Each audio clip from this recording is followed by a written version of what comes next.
दोनों तरफ से क्या हो रहा है, कुछ संगठन इस तरह की बात करते हैं, आम जनता तो ऐसी बात मांग नहीं करती।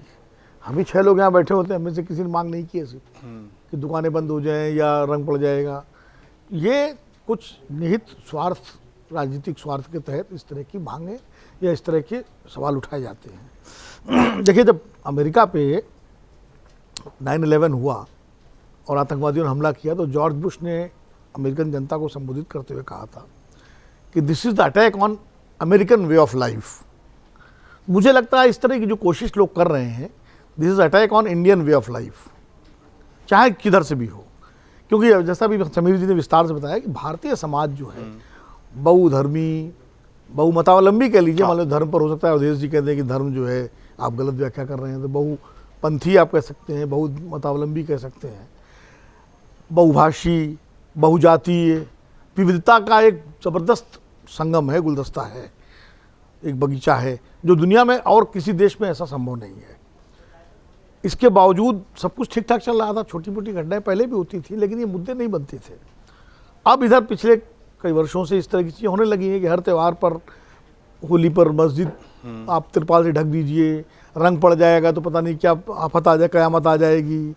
अब मीट की दुकानें तो जहाँ हैं वहाँ हैं। भाई जो लोग, देखिए मीट तो खाली मुसलमान तो नहीं खाते, मीट तो हिंदू, मुसलमान, सिख, ईसाई सब खाते हैं, हर वर्ग खाते हैं, अगड़े पिछड़े दलित सब।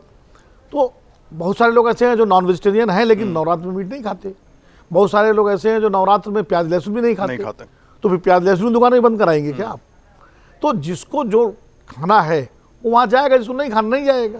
कोई ज़बरदस्ती फोर्स करके तो नहीं ले आ रहा है।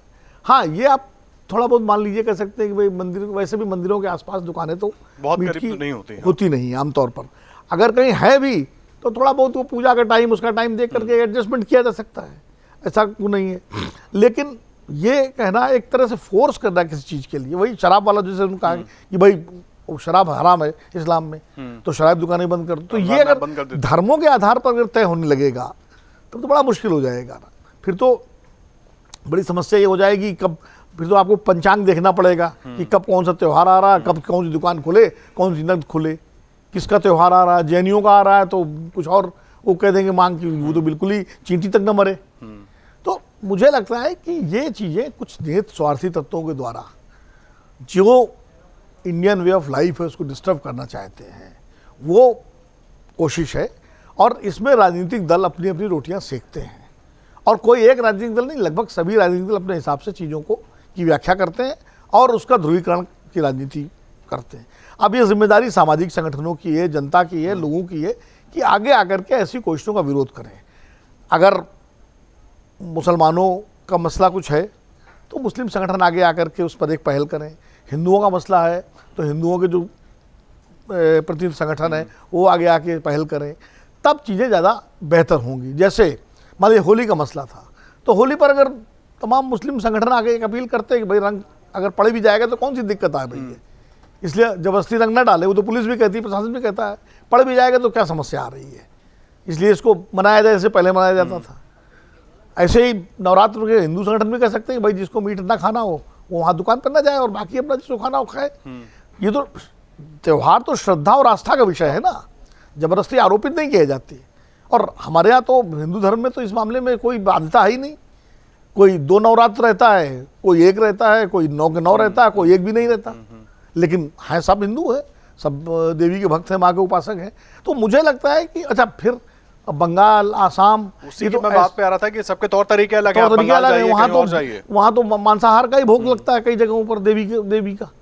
तो इसलिए मुझे लगता है कि ये सब विवाद जो है ये समाज में तनाव बढ़ाने का काम तो करते हैं, और इन पर बहुत सार्थक हस्तक्षेप होने में समीर की बात से सहमत हूँ कि इन पर जितने जो जागरूक नागरिक हैं उनको एक सार्थक हस्तक्षेप करना पड़ेगा।